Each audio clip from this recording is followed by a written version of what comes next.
गरुड़ पुराण अनुसार मृत्यु के बाद शव को इन 3 कारणों से अकेला नहीं छोड़ना चाहिए। जो जन्मा है वह मरेगा ही, चाहे वह मनुष्य हो, देव हो, पशु या पक्षी, सभी को मरना है।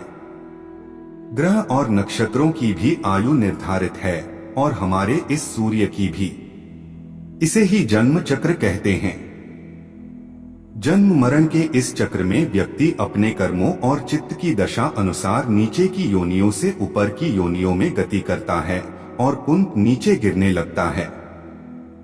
यह क्रम तब तक चलता है जब तक कि मोक्ष नहीं मिल जाता है। कई बार स्थितियां बदल जाती हैं।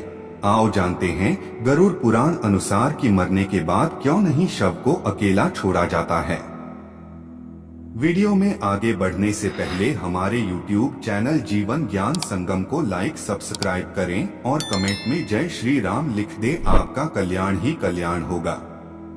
दाह संस्कार कुछ समय के लिए टाल देते हैं इन 3 कारणों से। 1. सूर्यास्त के बाद हुई है मृत्यु तो हिंदू धर्म के अनुसार शव को जलाया नहीं जाता है। इस दौरान शव को रात भर घर में ही रखा जाता और किसी न किसी को उसके पास रहना होता है। उसका दाह संस्कार अगले दिन किया जाता है। यदि रात में ही शव को जला दिया जाता है तो इससे व्यक्ति को अधोगति प्राप्त होती है और उसे मुक्ति नहीं मिलती है। ऐसी आत्मा असुर, दानव अथवा पिशाच की योनि में जन्म लेते हैं। 2. यदि किसी व्यक्ति की मृत्यु पंचक काल में हुई है तो पंचक काल में शव को नहीं जलाया जाता है। जब तक पंचक काल समाप्त नहीं हो जाता तब तक शव को घर में ही रखा जाता है और किसी न किसी को शव के पास रहना होता है। गरुड़ पुराण सहित कई धार्मिक ग्रंथों में उल्लेख है कि यदि पंचक में किसी की मृत्यु हो जाए तो उसके साथ उसी के कुल खानदान में 5 अन्य लोगों की मौत भी हो जाती है। इसी डर के कारण पंचक काल के खत्म होने का इंतजार किया जाता है, परंतु इसका समाधान भी है कि मृतक के साथ आटे, बेसन या कुछ सूखी घास से बने 5 पुतले अर्थी पर रखकर इन 5 का भी शव की तरह पूर्ण विधि विधान से अंतिम संस्कार किया जाता है। ऐसा करने से पंचक दोष समाप्त हो जाता है। 3. यदि कोई मर गया है परंतु उसका दाह संस्कार करने के लिए उसका पुत्र या पुत्री समीप नहीं होकर कहीं दूर है तो उनके आने का इंतजार किया जाता है। तब तक शव को घर में ही रखा जाता है और किसी न किसी को शव के पास रहना होता है। कहते हैं कि पुत्र या पुत्री के हाथों ही दाह संस्कार होने पर मृतक को शांति मिलती है, अन्यथा वह भटकता रहता है।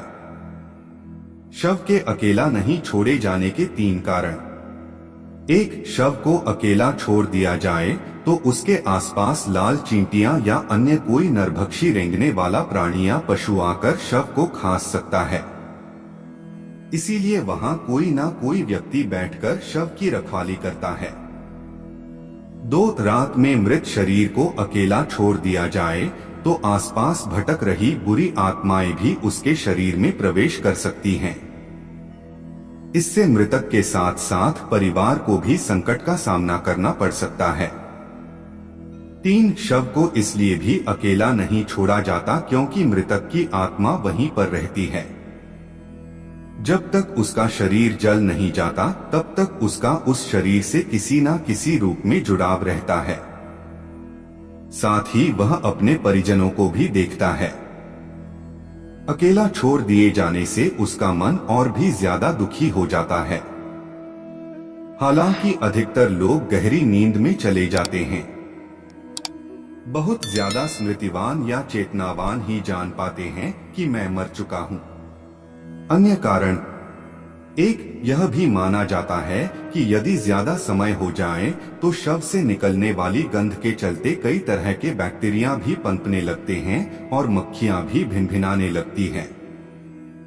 इसीलिए वहां इस दौरान अगरबत्ती की सुगंध और दीपक भी जलाया जाता है।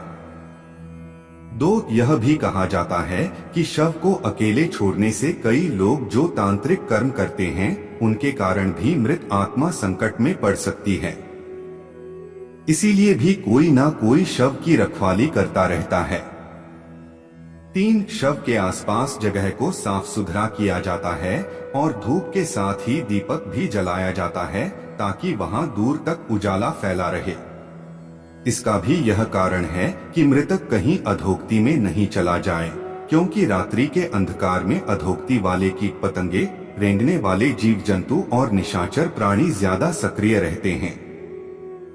उस दौरान आत्मा यदि गहरी तंद्रा में है तो उसके अधोगति में जाने की संभावना भी बढ़ जाती है। पुराणों के अनुसार व्यक्ति की आत्मा प्रारंभ में अधोगति होकर पेड़ पौधे, कीट पतंगे, पशु पक्षी योनियों में विचरण कर ऊपर उठती जाती है और अंत में वह मनुष्य वर्ग में प्रवेश करती है। मनुष्य अपने प्रयासों से देव या दैत्य वर्ग में स्थान प्राप्त कर सकता है। वहां से पतन होने के बाद वह फिर से मनुष्य वर्ग में गिर जाता है।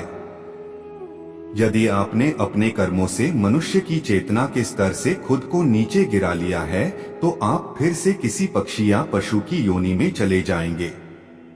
यह क्रम चलता रहता है, अर्थात व्यक्ति नीचे गिरता या कर्मों से ऊपर उठता चला जाता है।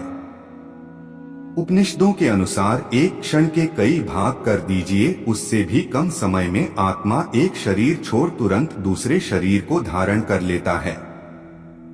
यह सबसे कम समयावधि है। सबसे ज्यादा समयावधि है 30 सेकंड, परंतु पुराणों के अनुसार यह समय लंबा की हो सकता है, 3 दिन, 13 दिन, सवा माह या सवाल साल।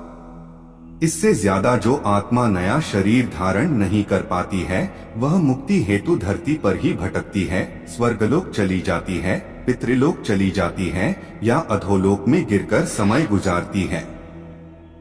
आज के लिए बस इतना ही, मिलते हैं न्यू वीडियो पर। जय हिंद, जय भारत।